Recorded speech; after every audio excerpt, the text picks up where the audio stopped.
So let me go over the agenda today. Well, we are going to hear from our committee chair about the Eco-Vegan Committee, a little bit about us. I'm going to then turn it over to our speaker. I'll introduce him in a little bit. We have a really big, important topic today that we want to have a really great discussion on. After that, and that's going to be where we're going to spend most of our time. After that, we have an opportunity for questions, answers, and discussion. So this is where we want to hear from you. This is where you'll have an opportunity to unmute your line and be able to ask your questions. And we've got people on the committee who are monitoring the chat. So if at any point you have a question, you have a problem with technology, please put your question in the chat and somebody will respond to you and collect your questions so that we can have that during our question and answer. And that's going to take up probably the majority or all of our 60 minutes today.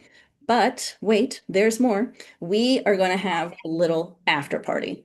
So in our after party, a little 15 minutes or 20 minutes or so, Dr. Tushar Mehta, who's our speaker today, he's probably going to be there as well. This is where we want to hear what changed for you. So you came here maybe with some expectations, maybe no expectations, maybe you knew a little bit about what Dr. Tushar is going to talk about, maybe you didn't know anything. And this is where we want to hear, like, what are you taking away? Did you have an aha moment? Is there something that's still confusing? So this is a place where we want to hear from you as well.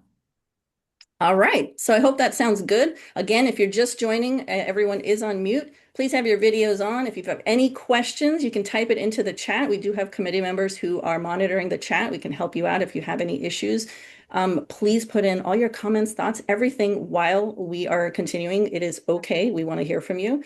And now I'd like to turn it over to our committee chair, Mayor Shah, and also our committee co-chair, Piyush Jain, to tell us a little bit about the Ahimsa Eco-Vegan Committee. Thank you so much, Payal. So as Payal mentioned, my name is Mayur. I'm the current chair of the Ahimsa Eco-Vegan Committee, and it is our absolute pleasure to have you join us today on a Sunday for the launch of our monthly speaker series. So, look forward to more interesting dialogue from amazing speakers coming down the line. And towards the end of the talk, we'll get into some of the speakers and the topics that we will be presenting and bringing to you. The main thing, one of the big things for you to share with you is what our mission is. And in essence, it's to advance compassionate, plant-based, and sustainable living. And more than that, at the core of our committee and our mission is Ahimsa. It's about how we can level up our practice of this core principle in our individual lives and in the world. So, with that in mind, think of us as a bridge. And our main goal is to help our community walk through fully towards that path in today's world. And with the eventual goal of whether, again, in our individual lives or in our society, how can we bring more ahimsa to the world? Next, please.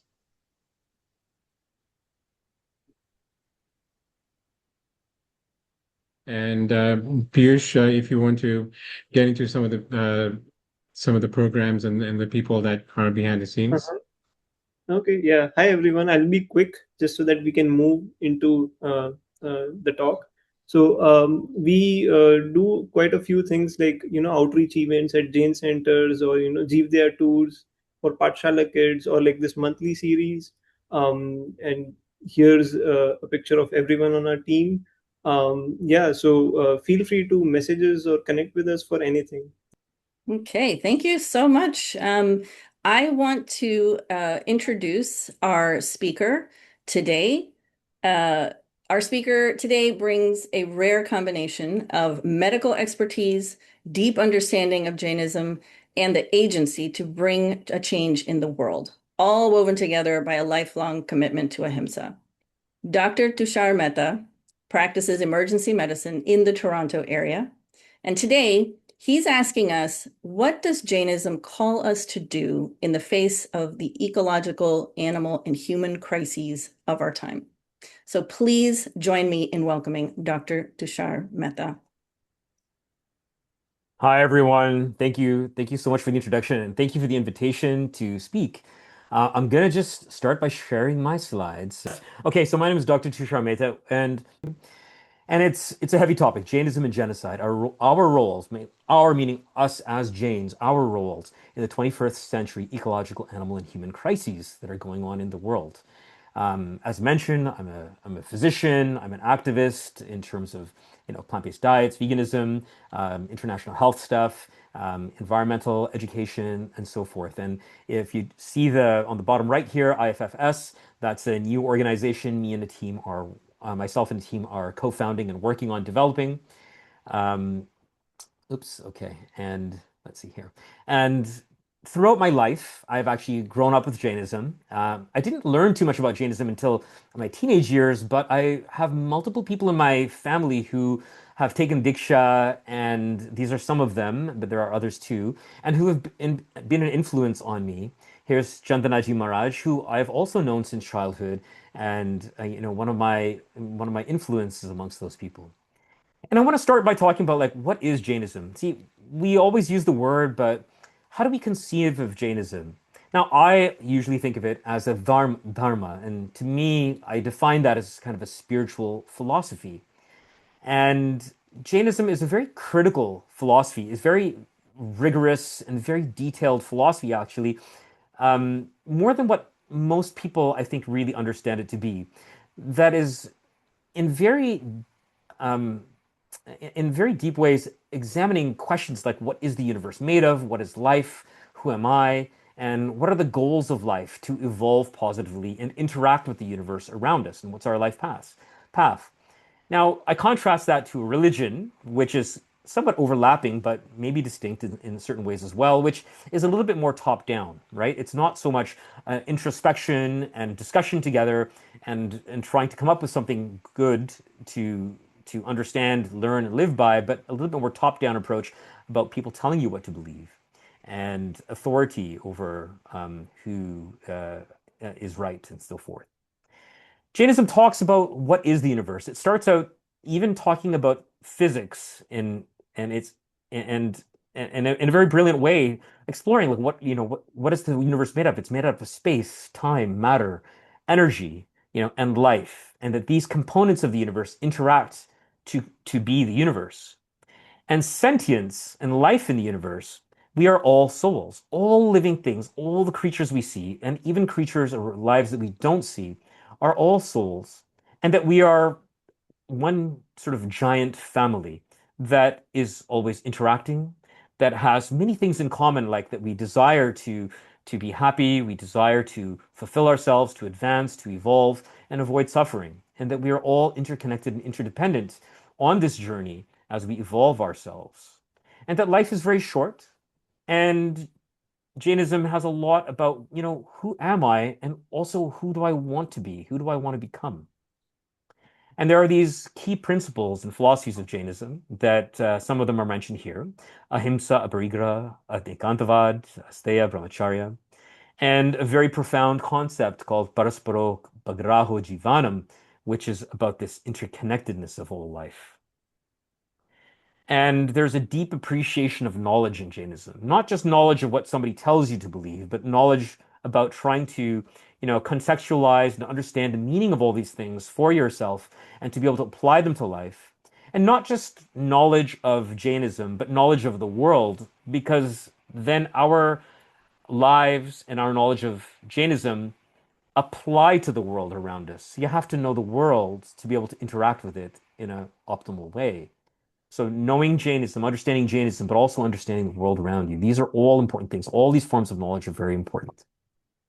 And ahimsa is very rigorously defined in Jainism. And a lot of people, I think, we don't understand the sort of very organized and comprehensive way that it's defined in Jainism.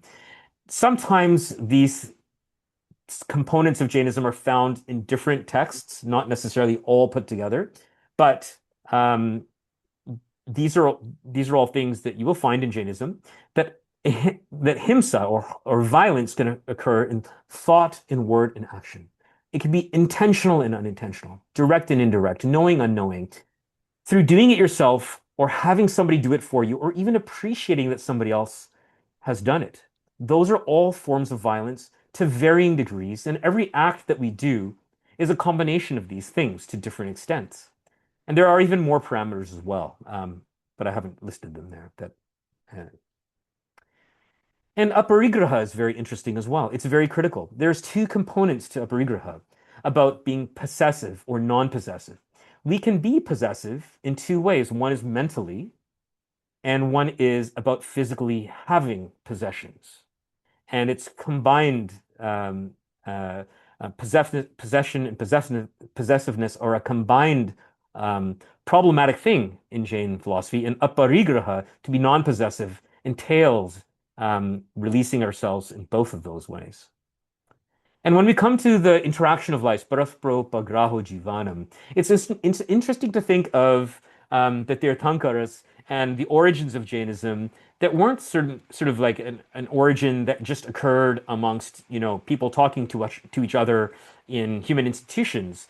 They were, they happened in nature at a time when tribal people and indigenous people and were all present and experiencing nature and living in nature, and Tirthankars meditated in nature to be able to learn about themselves and learn about the universe and visualize and understand all beings interacting with each other. And Christopher Jane Miller, he talks about this very beautifully about Mahavira meditating in the forest and carefully observing all life around, and all life having this, sacredness, this preciousness, and this commonness with each other, and and that nature, reflecting back on our understanding of ourselves and our role in the universe as well.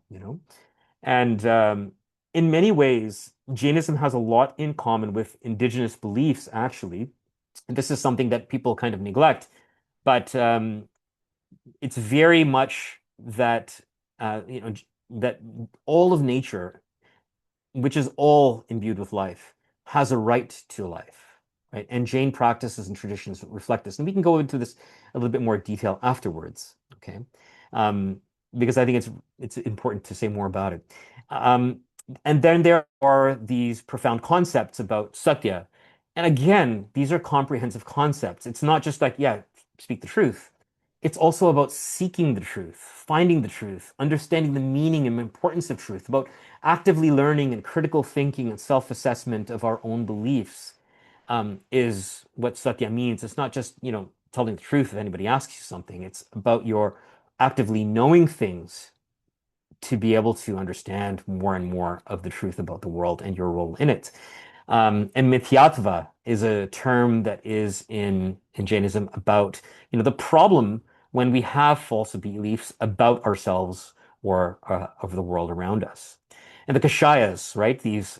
These passions that are, probably not a proper English translation of the word kashaya, but these negative mental states, um, like anger, greed, ego, deceit, delusion, okay, and the opposites thereof, is what we're trying to foster.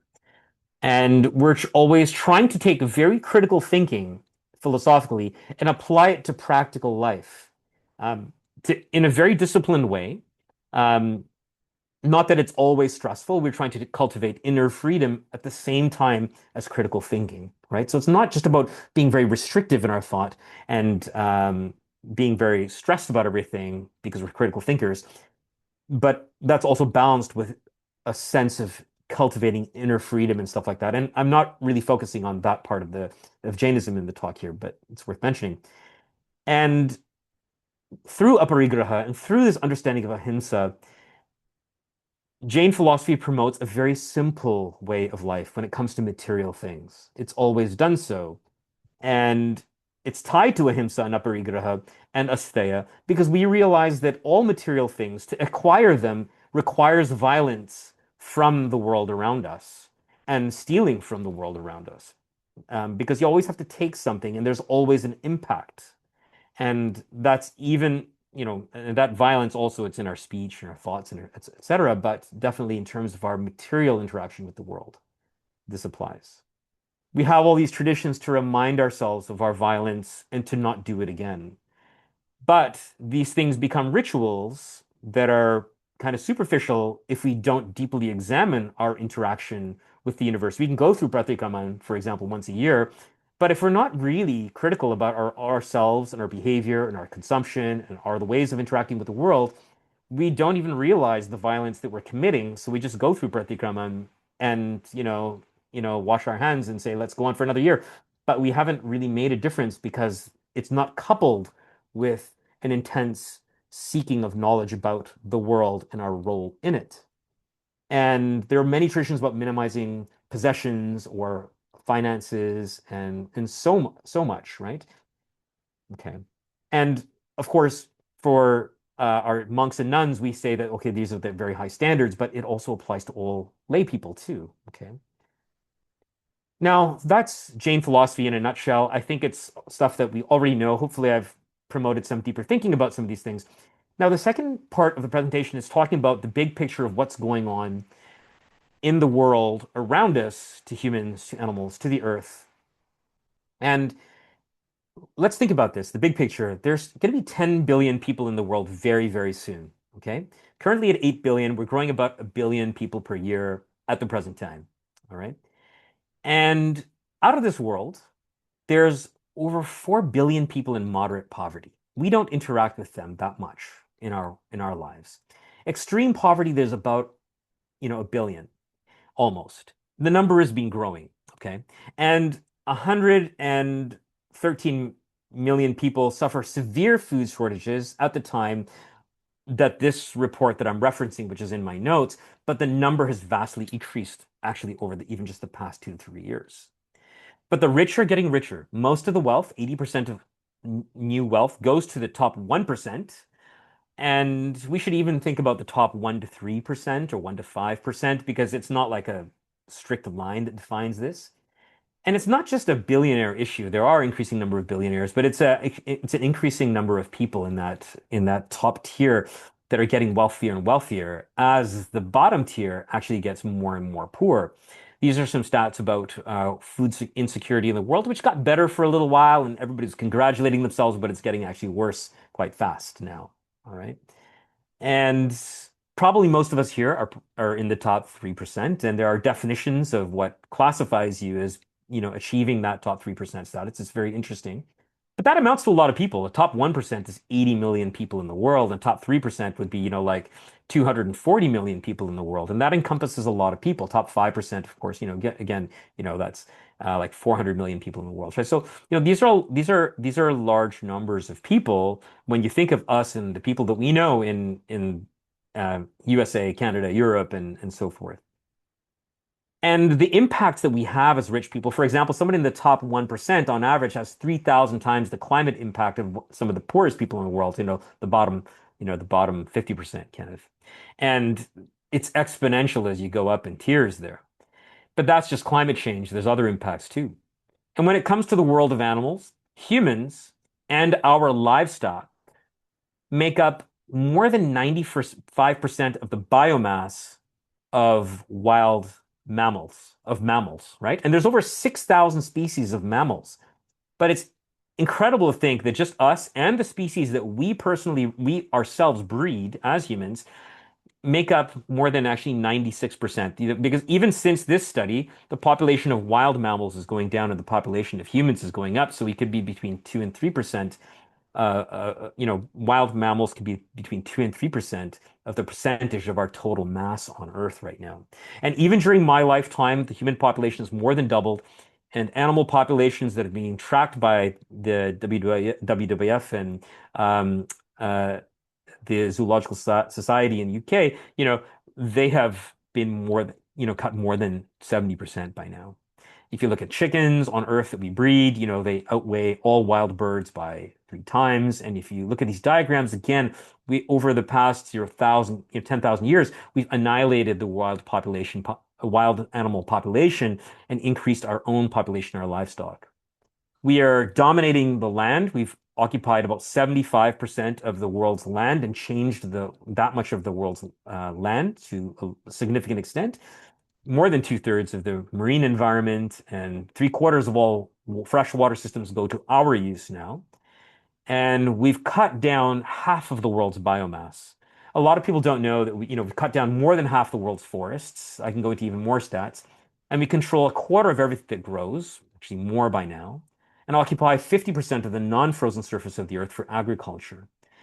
And the stats are just getting worse in terms of what's happening to nature and biodiversity.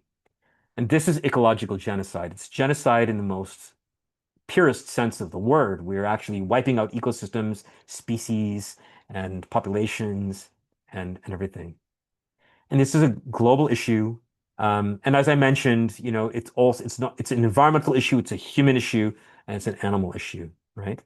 And the problem is most people don't even understand even the tip of the iceberg when it comes to this vast problem because we live in our own little bubbles. Like we live in our own environments just here in our communities. We go on vacations, we travel certain places, but we don't see the areas that are having vastly these impacts. So our personal impact is small, even things that we see on TV or YouTube or whatever are minuscule compared to what's actually going on.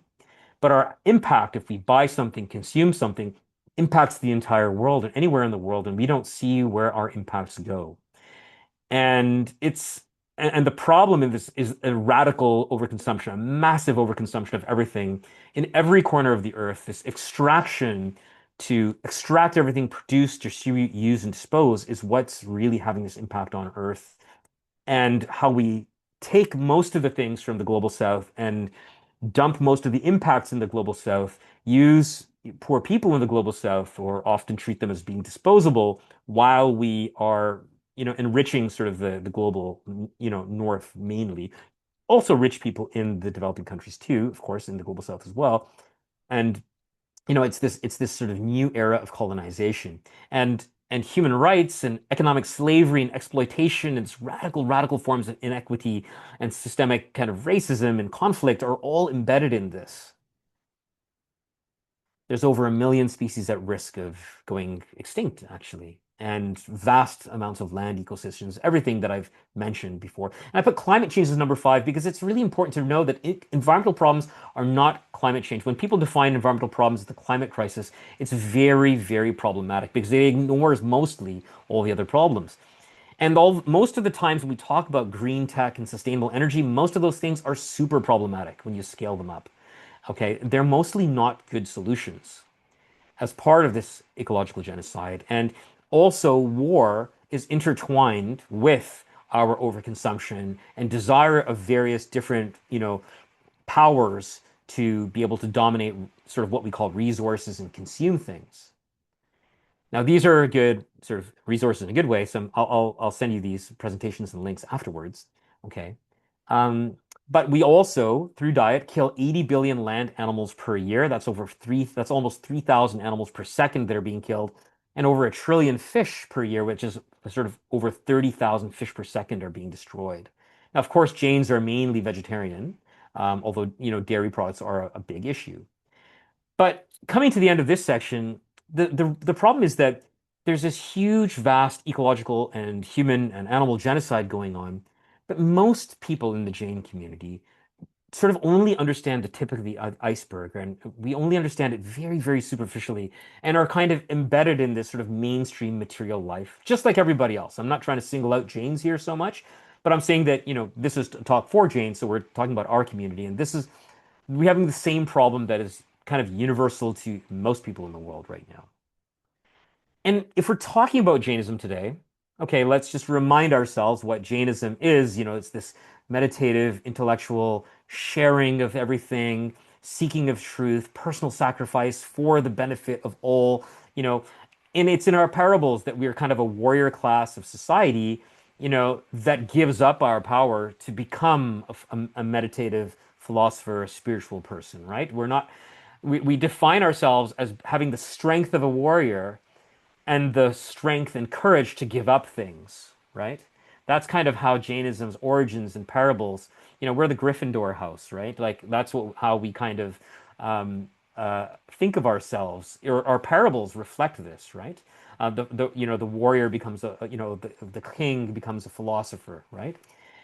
In the case of many of our Tirthankars and others as well, right? But today, Jainism is actually a very super elite class of rich people overall. We're one of the richest communities in the world, the richest in India, I think, you know. And we've developed this extreme sort of economic kind of mentality and extreme sort of, success, largely for many good qualities as well, you know. But it's turned out to this, this huge adoration and valuation of money and power and personality cults, brand power, etc. We are vegetarian, which is excellent. However, oftentimes we use this as a badge of like superiority or something that, we're better. And because we're so good, we sort of excuse ourselves of other obligations that we may have to the world around us. We sort of see ourselves as being better. In many cases, this happens. And and a lot of times many of our mentality, much of our mentality is that the more wealth and success and economic success that we have, the more authority and intelligence we must have about Jainism or about the community or about the world, actually. And we have a lot of these things because we deserve the things that we have through our good qualities, right? Um, and of course, good qualities have led to us being successful, for sure. But there's more to it than that. And a lot of times, the ignorance of the harms that we cause is kind of this ignorance in bliss kind of thing. And we are super consumers and super producers. And it's become, and as a result, probably in this world global genocide, the problem is that through our status and consumption and all we have, we are probably on the forefront of the destructive forces in the world. And we're having a higher destructive impact compared to the amount that the good quality of vegetarianism can compensate for, right? Because of our super elite class. Now, that doesn't mean all Jains, and it doesn't mean that every single person who has that much wealth is consuming that much. And of course, many Jains are actually also poor as well. There's a diversity and a spectrum here. We got to recognize that. So I'm not trying to say this, applies to all people equally or anything like that. Nor am I saying that, we're bad people as a result or anything like that. But I'm just saying that factually, unfortunately, our material impact is extreme, overall, and most of us again don't see it. And I like the word of this use of the word bubbles. That we're in our bubble, in our sort of bubble of our society, of our world, of our profession, of our business, or whatever, and we see hardly anything in terms of the actual impacts of what we're doing.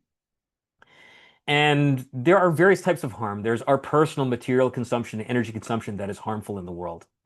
But we also foster a systemic consumption by our society. We create a society that get more and more interested in higher levels of economic um, status and consumption as well, creating a culture of wealth and consumption in the Jain community, but also influencing other people outside of the Jain community. Because maybe many people look upon the Jain community and say, I want to be like that, right? We also manipulate our own Jain ideas, our own traditions that we outlined in the first part of the talk. We manipulate these and we counteract them, we water them down, we do various things to them. And we are sort of overtaken by this mainstream sort of form of exploitation economics and normalize it. Now, a lot of people use the word capitalism. It's not a word that I like, but a lot of people recognize it. But exploitation, overconsumption, economics, that is kind of a Western model that's highly adopted by us, and it's seen as normalized and desirable, and the harms being unrecognized. So as such, right now, we're kind of not in a good place because we're contradicting the very, very core concepts and fundamentals of Jainism in terms of the core intentions of Jainism. I don't think we're trying to cause harm or anything. I'm not saying that. And it's a problem experienced by communities all over the world, but it's the problem that we face right now. And often I talk to Jains all the time, and many people that I speak to just see nature as a resource, whether it's land or water or anything like that. It's a resource that we can use for our consumption, for ourselves, for our businesses to get to make more money in various ways. And we find ways to hide or whitewash or just have the biased ignorance about the impacts that we're having on everybody else, right? And forgetting the fact that all these material things are taken from nature, taken from others, and they're a form of theft. And Jainism very much regards this as so, and forget that nature has its own right to exist. We're forgetting this. And in North America, most of us are kind of oblivious to the fact that every inch of the land that we live on or profit from is stolen land, and it remains a stolen land. And when you talk to people about this, people have various ways of not recognizing or, or recognizing or rationalizing or partly, like this, but it's something that we don't like to think about. And you know, and so forth. I'm going to and the question is like, what is our responsibility then for all of the people left behind, the animals and the nature left behind? And we develop this mentality about our impacts that is very, very biased by the culture that we live in, by the things that we personally get out of it, and by mainstream society, because most mainstream society, doesn't really look at it this way. And we develop this sort of false understanding of the world, a kind of mithyatva. It's false belief for false understanding. Maybe false understanding would be better than just the word belief. And our own desire for stuff, lobha, greed, we can define it more mildly, helps us see things in a wrong way. And there's Maya here, there's ego here. These all feeds into our sort of ignorance about the impacts that we have. And our very often, I see this over and over again, people redefining Jain principles like aparigraha to suit their own sort of lifestyle, basically, to define it in a way that doesn't put themselves in a bad light. And philosophers in Jainism long ago have already told us that this is going to happen. That's why they emphasize these concepts so much. And there's this need to like think about these things again. And we love half of Jainism. You go to a Jain convention or something like that. We love these people come and talk about inner peace and love everybody. And we're very exuberant and popular figures telling us what we like to hear. And those things are good things. I'm not saying that those things aren't good things. And we do all these charitable projects. There's probably some stats or a lot of people say that Jains are the most charitable givers in India, and which could well be true, although I don't know stats about it, but it could well be true. But we ignore the other half. The half about actually Jainism's, Jain philosophy saying that we need the most minimal material consumption as possible and to sacrifice as many things as we possibly can and to share everything we possibly can and to work towards, a better world, an egalitarian world and stuff like that. We ignore these things. Or sometimes we have this, and I should have a slide on this called the charitable paradox, where we may give to charity, which makes us feel good, but it's not nearly as much as what would be done if there was actually systemic require, things that caused us to share, like whatever it might be, like taxes, or dedicating our full life to saying that I will only earn this much and everything more I will give away, which is what people used to do commonly in the past as Jains. And so I think I'm just repeating myself if I say that. And we have sort of typical ways of rationalizing this. We say that the minimal lifestyle is only for monks and nuns, or that we have a feeling that we do some ritual things and they're more important than true, really giving up stuff. Or that we're in the fifth era, everything is bad, you can't do anything about it, so it's just the fifth era, what I mean? So like, my consumption doesn't really matter, it's the fifth era, it's the bad era, that's it, you know what I mean? But in the same time, we continue having kids as if it's not really the fifth era. If we really think it's the fifth era, why are we having kids? We go on consuming, enjoying ourselves, doing our own wealth pursuits. But when it comes to question our wealth and our impact on the world, we say it's the fifth era, you know? Um, and I'm, identifying these problems in the Jain community, and I think they're very uncomfortable things to think about. And I'm not saying it's all people. I'm not saying people are bad people. Sorry, there's a misspelling there. And it's the same problem that like people all over the world are actually having right now. Other religions, atheists who are like consider themselves progressive, whatever. We're kind of all in this boat together, right? But this is about our Jain community and reflecting back to our core philosophy, right? And and I have the same issues. This is a very important to state. That's a very important to state for me here. I'm not saying that, I'm not trying to yell at everybody or anything like that. I'm trying to say that, listen, I'm in the same boat myself as I navigate my life. You know, But again, there's so much on life that is being destroyed, this vast, vast genocide, and that is happening. And and as we get wealth and money and power, for example, also these things affect our thinking. I think, these things can cause crazy crazy things to the mind, actually, right? And you see all kinds of twisted things that people do when it comes to, wealth, money, power, etc. But even the average people who think we're just okay, regular, good people, it's affecting us too, right? And we don't see that. We don't see how we might be greedy even though we don't think we're greedy, and these things are cultural norms. Um, and many people consider greed as the worst of the kashayas. And we live in a society that actually glorifies greed, and doesn't recognize it in many, many cases. We may recognize certain forms that are just like way off, outside of mainstream society, but many times we don't even recognize it. Okay.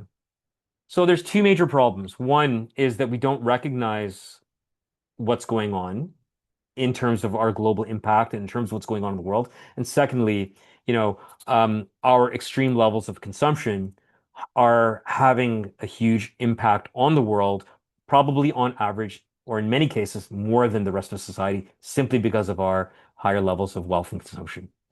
Now, part four is I'm not going to go through all my slides here because we're going to open up the discussion. But the idea is that, Jainism, if you go back to the principles of Jainism as they were intended, without watering them down or anything like that, okay, they're incredible. They're incredible. And I'm an environmentalist and I do work for humans and human rights and all these kind of things, and I feel that the depth of these principles and the application to the modern and future world is incredible. And it's something that could be very, very good for the world. I don't believe in just saying Jains are great and branding Jainism and saying, look at Jains, Jains are so great, or anything like that. Um, because most of the time we're not realizing the full um, problems that we have with our own consumption and stuff as a society. We're kind of celebrating ourselves as, an elite kind of uh, um, economic and successful people in many cases, right? But but these principles here, they're actually secular universal principles, and to see them and promote them and to try to foster these things in the world, there's nothing that the world needs more than this, actually, right? And we're a long way from there, but this is something that I think is a lot of potential. Who knows what'll happen in this world, but this is something that could be a real force in the world, you know. But we have to recognize that just because these things are in our sort of books or whatever, doesn't mean that we're actually Jains as a community are actually living these out at the present time, as far as the world is concerned. Sure, we could be doing meditation and all these things which are good for ourselves, but I'm talking more about our impact interacting with the world right now. So I think I'm gonna maybe end it there. Summary so far: Jain principles, global state, and getting that's I think I just encapsulated the summary so far. Maybe right now we can open it up to Q&A discussion. And I'm sorry if I've taken a little bit more time than I should have taken already at this point. I'm just gonna stop the sharing. Yeah, thank you so much. And I think you're actually great on time, so I appreciate that. Um, that you gave me a lot to think about. So I actually want to hand it over to Vaishali and Sunny from our committee, who have been in the chat and collecting the questions from the survey we sent out in advance. If you didn't get the survey, don't worry. You can still ask your questions here. So let me hand it over to Vaishali for, questions. I know I have some, but I'm going to let Vaishali take it away. And if you want to ask a question, you can ask it in the chat, or you can use the little hand raise feature if you know where that is. If you don't, just put it in the chat and we'll take care of it. Great, thanks, Bail. Hi, everyone. My name is Vaishali. I'll help facilitate the questions today. So like Bail mentioned, if you do have any questions or any feedback or any top of mind thoughts, please feel free to drop them into the chat or raise your hand. And Bail, maybe as folks are, oh, there we go. Nikita?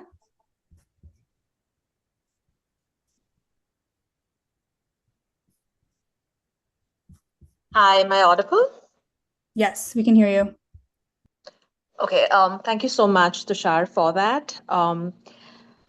My background, none of this was very new for me because I am in the social sciences. I have a previous master's in development studies, and higher ed and social sciences has been my area. But as you know, as a practicing Jain and someone that has a lot of influence of Srimad Rajchandraji, Gandhiji, and a lot of other things that I've been involved with in the voluntary front in India. And now in academia, right, I do see that missing element, especially when it comes to Jain thought being represented in larger discussions in the environmental movement. To give you an example, I currently work in the fellowship where I teach climate change education, like help teachers in New York with climate change education. And I'm with a center, it's called the Center for Sustainable Futures. And I'd love for you to maybe come and speak there. But I just feel like I don't know what the committee's agenda is at large. But if at all there is a small group of people that are willing to work on the academic front to really talk about the deep ecological contribution that Jainism has to our environmental crisis, I think there's a lot that can be put out, and the conversations can be had.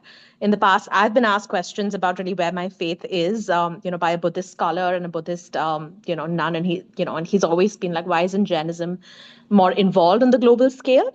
So I'd love to hear thoughts about, that people have around this and whether the committee is doing things. And when I say, I know academia is a messy place, but I think there can be a strategy, especially now that I'm in it. I'm in a PhD program. I know there are ways to really strategically plan this. So I'd love to hear thoughts.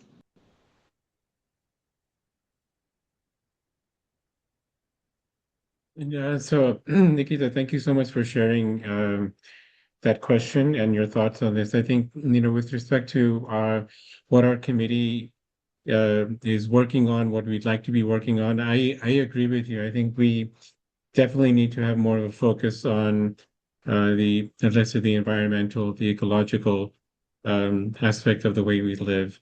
And as a committee, we'd love to actually, dialogue with you a little bit more about what we can do with respect to what you just proposed, right? Engaging on an academic level. And our committee's mission is to really get our chain centers, to get our gatherings, let's say our conventions, to be much more aligned with our principles. So from an environmental point of view, there's a lot of things happening, even as Jains, that don't align with what we are preaching, right? So we're not practicing what we're preaching. So, in a way, that is fully part of our mission, and we'd love to, explore more of what we can do. So feel free to connect with us, and we'll talk. And Nikita, I'd love to add, I'm not an academic in that sense myself, although I read hundreds and hundreds of academic papers about environment and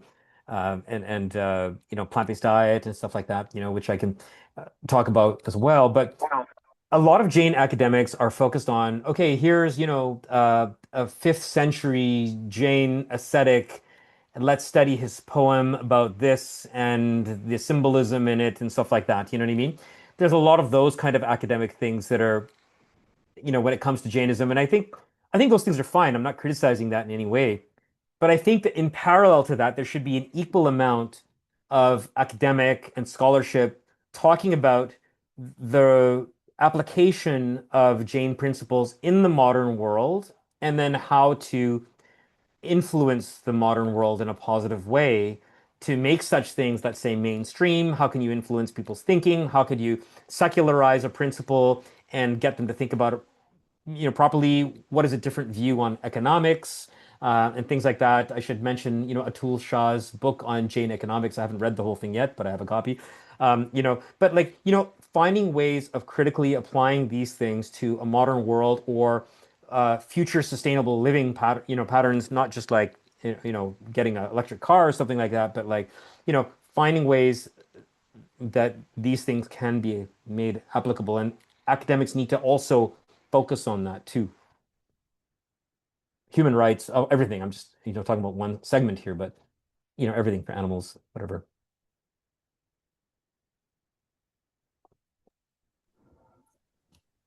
Great. Nikita, yeah, I'm sorry, Vaishali. Nikita, does that somewhat answer your question, or do you have any thoughts?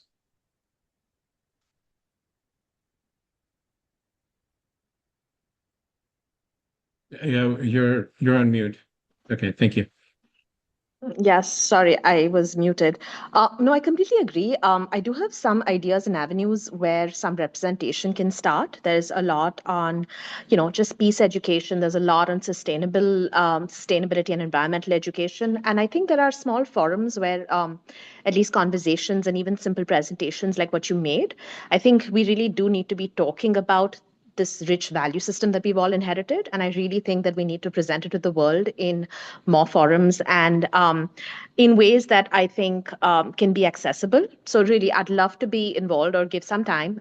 It's been 2 years since I've been in New York, but I just think I owe it in terms of sharing this more widely. So, would love to have conversations. And thank you so much for your response. So, I'd stay in touch. I'm going to drop my email in the chat, but we'd be happy to discuss a few avenues where we can talk to the outside world because I feel I agree that Jains in their lifestyle are not really embodying a lot of the principles. But I do feel that there are a lot of people that may not be born as Jains, but because there is this new awakening to indigenous knowledge systems at a very global level, right? Even when it comes to UNESCO and just a lot of agencies that are recognizing the need to go back to these. I think there's a space that Jainism can carve there and just share in terms of just the ideas that it holds. So thank you so much. I'll drop my email. Perfect. Thank you. Great. I think we have another question from Devendra Mehta.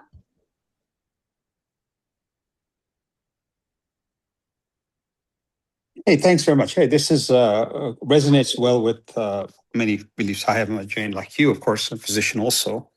One of those I had is, and whether you as a committee have influence on it, is to start from grassroots all the way from kids. I think the media, the kids, the books that they read, the infant books, the kiddie books, I think that all that needs to be done. It has to be normal for them to read these books, not just change because they're us and read it, but normal and we share with their friends. I think it needs to be all the way from there because sometimes when you do it at a political level or this level, it sometimes gets lost when it percolates down. Yes, we may make great change in numbers, but change the individual. I think that if you can start, even media, even Hollywood, if you have so much money, we should sponsor movies, right? And cartoons, and we should actually make them mainstream and put ads and support them because you know what? That's a bigger blast. Short podcasts or whatever that people now use the media. We should blast all that. We have the money. We definitely have the skill sets and the capacity. I think a lot of those things we're doing anyway here in India. Many of the IT sectors is by Jains. And I feel not leveraging our own tools to kind of push it out there. The pure thought that we have isn't getting out there because we're not doing that. Buddhists are much larger in numbers. So somebody mentioned Buddhism, so we can't beat them in numbers. They're, one of the third largest religion, let's say. So they will definitely have more influence. But we are larger in might. We do have ability and we're intellectual, we have money. And I feel that's where I would invest. I think that my generation, maybe my kids have done well, but it's time to make my grandkids do excellent, right? And if we can think through that kind of goal, we might make some impact. I think also what I hear from that is that we kind of need to work together as a community with these goals in mind, right? I think one first stage is to really think about these things deeply and think about how we can, as a community, become, much more involved in global social and ecological and animal justice issues far more deeply than we are as a community now.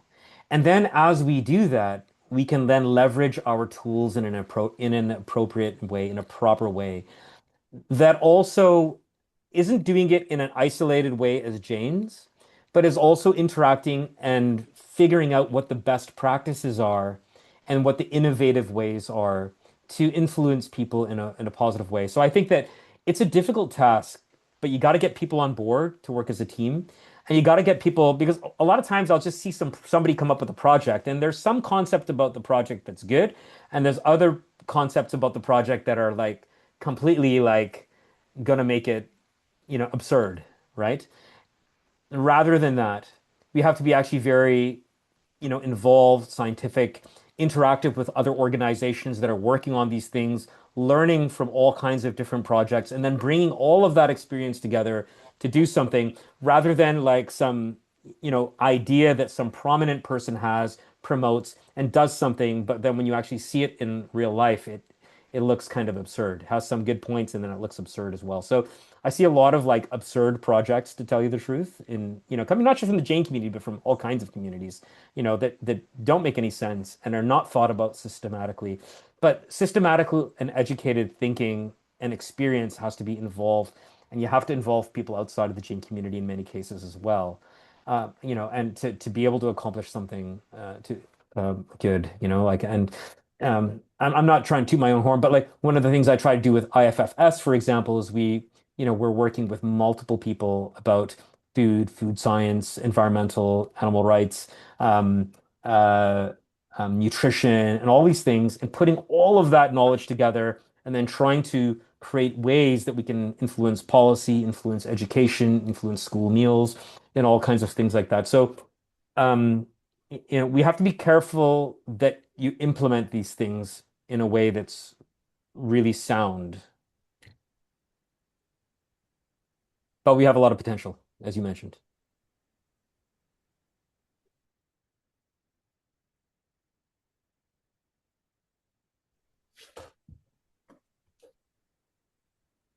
Thank you, Tushar.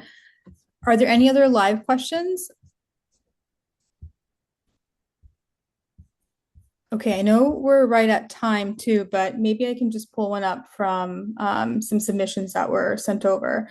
So one of the questions that we've got is, what kind of consumption has the worst impact on people's, animals, and the environment? Yeah, so some of the, when we look at consumption and the impact that it has on the world, you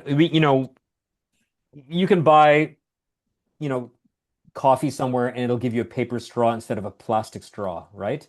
And then you can think you're good because you did this or you put something in the recycling, right? Most recycling, at least in Canada, even like, when we put something in recycling like cups and disposable goods, most of it actually doesn't get recycled. The biggest, so you have to think like, what are the priority forms of consumption? Like we can buy a huge house and put solar panels on it and say, hey, I'm eco because I got a Tesla. I actually have a Tesla too. Okay. And, and we have solar panels, which I also have too, right? But the actual biggest impact are the largest forms of consumption that we have. So our cars, our flights, our occupations or businesses, and the size of our house. The big ticket items, our vacations have massive impacts on the environment as well. These are the things that have the biggest impacts, or the biggest ticket items that we have.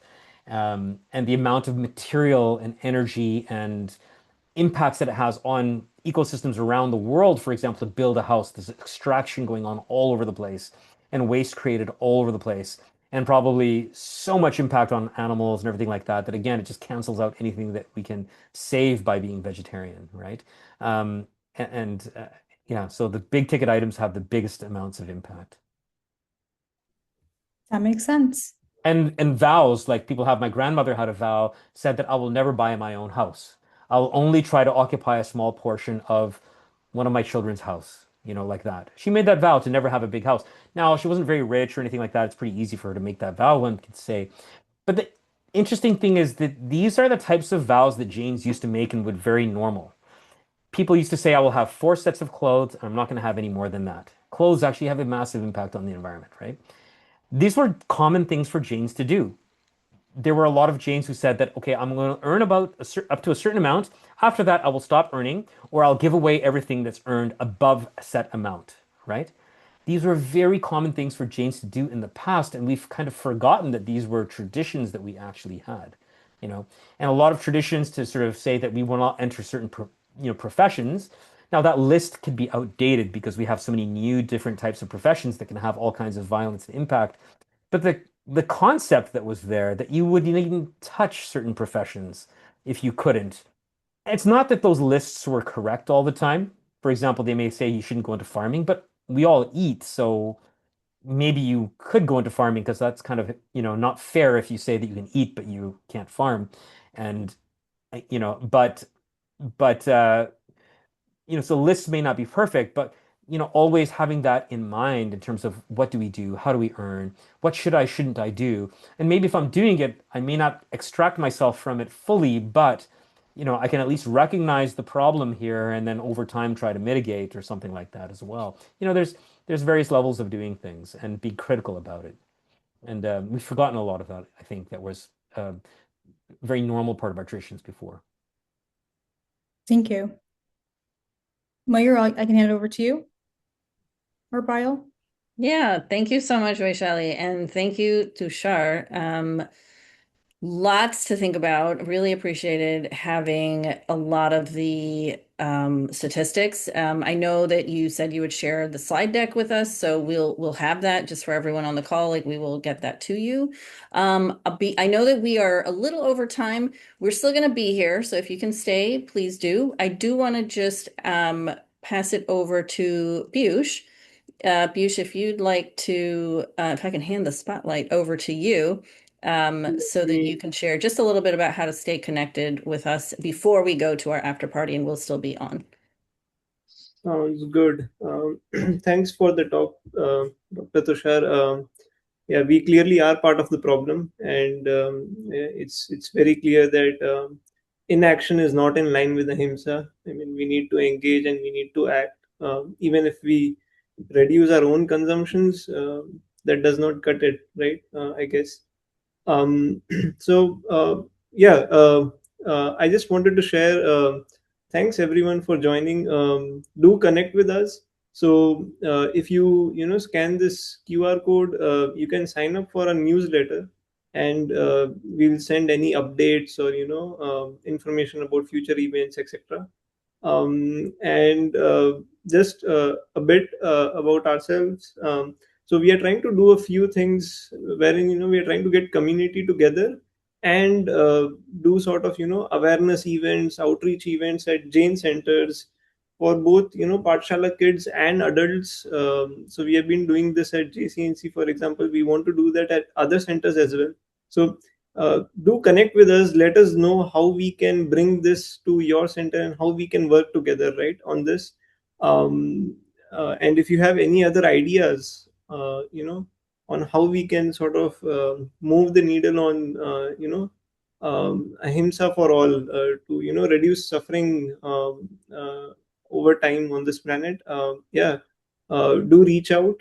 There's the email there, and I'll pause for a few seconds just so that you can scan the QR code and just fill in your information to sign up for the newsletter. We'll also send the slides and a follow-up email. So yeah, that's about it, I guess. I don't know if there's a next slide after this. Oh, I see. Yeah, so we'll be doing these talks often, monthly, I guess. So there's a few talks we have in the pipeline, tentative talks. So Dr. Pritesh Muta, yeah, and for example, Lalit Kapoor would be talking about, how we can bring ahimsa to our plate while finding prime health, right? And being away from chronic issues. There's also Sujal Sancheti. She's a wellness coach and a power lifter. It would be nice to see what she has to say. And Dr. Bipin Doshi would also be talking about how a completely plant-based diet is sort of a subset of Jainism. It's sort of implied, implicit in today's world. And I think he'll talk about the issue of dairy as well, which is quite prominent, and it's sort of a blind spot for us, right, in today's time. Yeah, and we have Shalin Bhai, who has founded an animal sanctuary in Colorado. They are doing great work, and he'll be here with us a few months down the line, I guess. And he'll share how he ended up doing this. He and his family, yeah. Yeah, and do let us know if you would love to see, if if you have some ideas to have some more engaging conversations here, so that we can um, reflect and rethink our understanding, and yeah, and work together. So that's that. And yeah, back to you, Um, Pai. just really quickly, I don't know. I guess you have some fit wrapping up things that that we want to talk about as well. But I'll interject a few things. I had a few questions. I thought people would ask them, but um, uh, something like, is Jainism a passive religion? Should we be getting involved in worldly affairs? Or people asking about maybe Jainism and its political influence and what's going on there and what some of the issues are with that. Um, and things as well. Sorry, to interact, but these are things we could probably bring up in the after party if you want to. Yeah, I completely agree, Tushar. I mean, one of the things that I personally wondered is that, that whole passive nature of our religion and how we are in our bubbles and we don't really, we focus, okay, I'm just going to focus on my life and how I show up, but that doesn't cut it, right? That doesn't really move the needle because the world is bigger than just chains. And we, to me, like have a responsibility to bring our principles to the world. And not to actually convert people into Jainism, but more so along the lines of bringing the principles out and bringing people to our principles and how we, how to live life better. Uh, and yeah. So I agree with you. Yeah, maybe when the after party officially starts, we can talk about that. And Yeah. even the stuff that we mentioned before about like Jainism and indigenous beliefs, that's a little thing that's worth, or important thing that's worth getting like commenting on a bit more as well. Yeah, but Yeah. Yeah, I think we can keep going. But I've wanted to take just a few minutes to spotlight some of the participants. And Praveen, I'm gonna call on you here because you just put a comment in the chat that I would love if you wouldn't mind sharing with the group out loud. If you don't mind unmuting yourself and showing up. Let's see if we can get Praveen. How does that sound? Hi. And Actually, I am have a little cough and cold, so I won't be able to oh, much. That's what I wrote it down. So if you can read for me, that's fine. Or you could probably read in the chat, basically. yeah, sure, no problem. I hope you feel better. Let me read that one out loud. So, Praveen, and if you want to add something more into the chat and save your voice. So in my opinion, if we are able to change the growing kids through Pathshala, it will automatically bring the change into family. That I almost want to stop there. But I'll just finish the whole thing that you wrote. I have observed this and looks like working well. Old generation is tuned in their mind as long as they think they are practicing Jain diets. They are done. Hard to change their view, but their kids can make it happen. I kind of want to turn this back over to us in the group and Tushar, if you've got an opinion on this, because I think we heard someone else who spoke and asked a question about this as well. And that's kind of I have a 13-year-old, so this is kind of top of mind for me too. for me, when it comes to Pathshala, I've never myself gone to Pathshala or been a teacher in Pathshala, so I don't really Mhm. know Yeah. what happens in that space.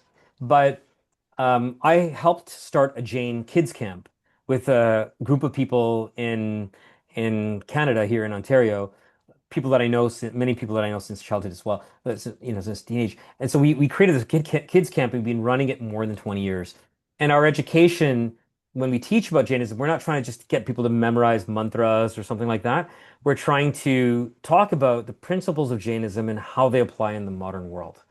And I think that that's what I hope could more and more happen in Pathshala. But the problem is that many times when that happens, it happens in a very conventional way. And the conventional way is to sort of not really go into the bad things about how bad things really are and not really go into the deep solutions that are really needed, but kind of a superficial understanding of the problems and a superficial solution, pat yourself on the back and let's go home. You know what I mean?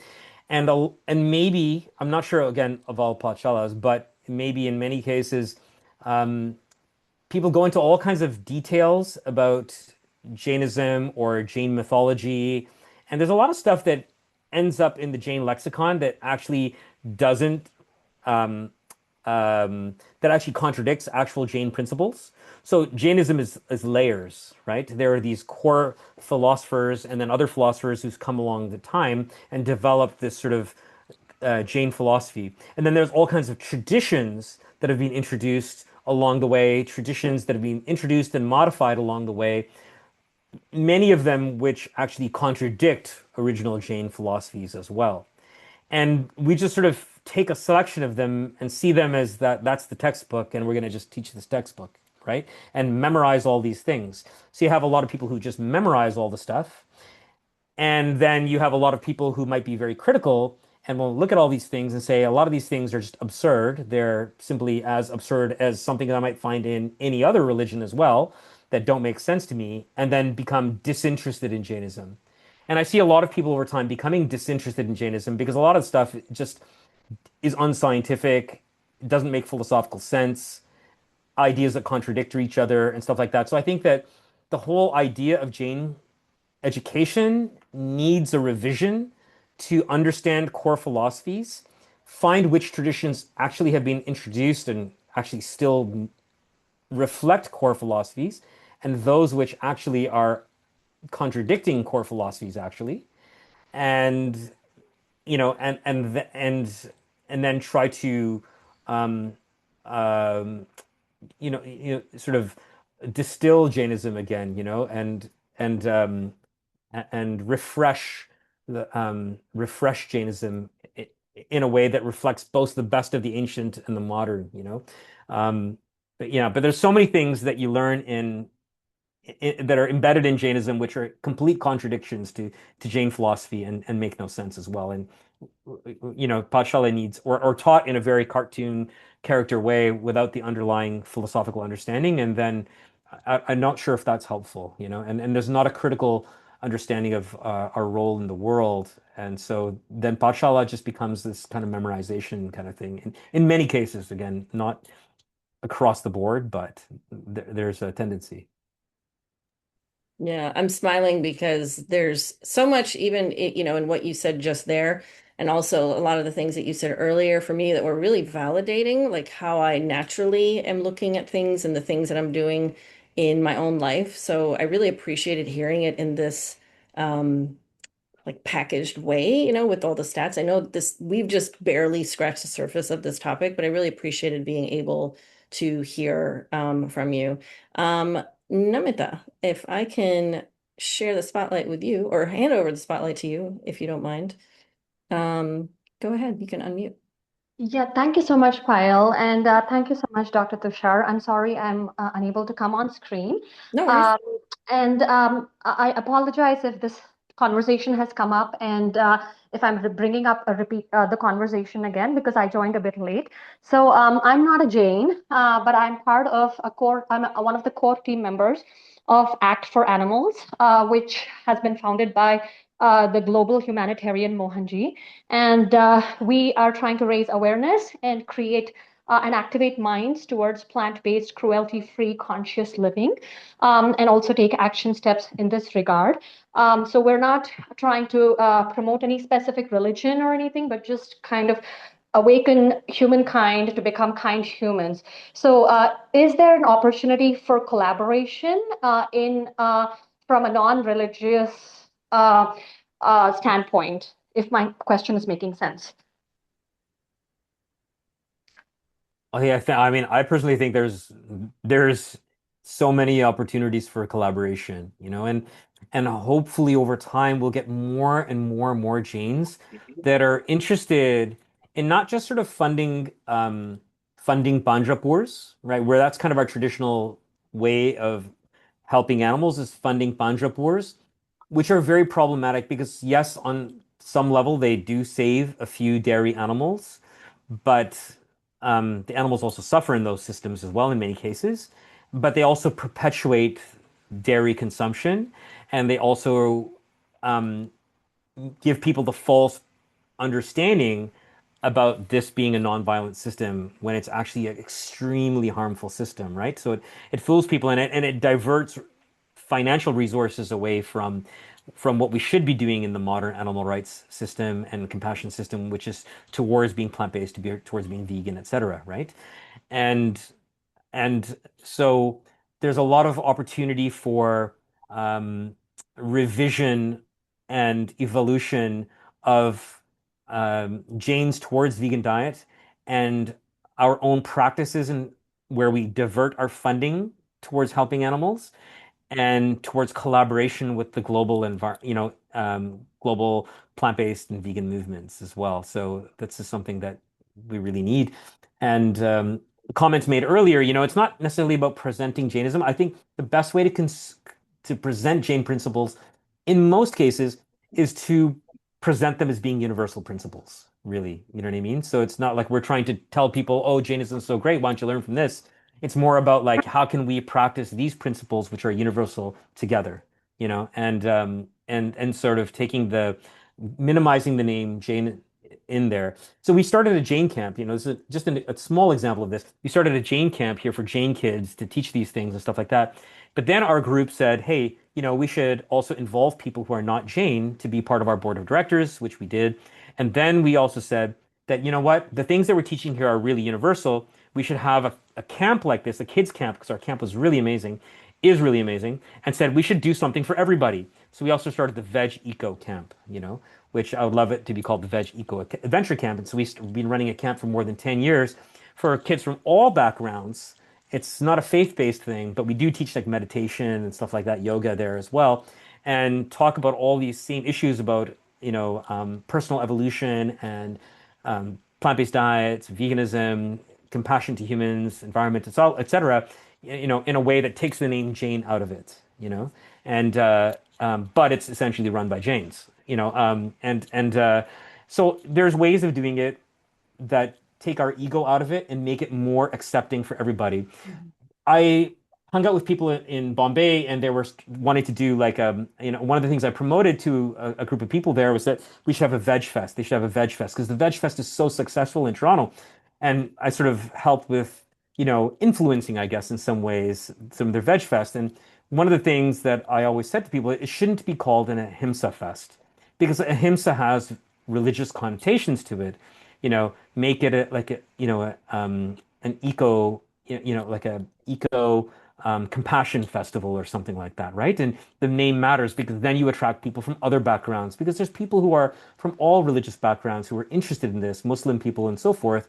But if you label it as a himsa, it's going to be a barrier to people wanting to get involved, right? So, the interaction and the way we interact with the global movements and our communication style is going to make a big difference. And if I can add on to that, I completely agree with everything that Tushar just said. I mean, this speaker series, this talk, we are a committee within Jaina. That's just who we are. But our work, our scope, is beyond Jains, beyond Jaina, and so offline, I'd love to talk to you about how we can collaborate and work together. So that's number one.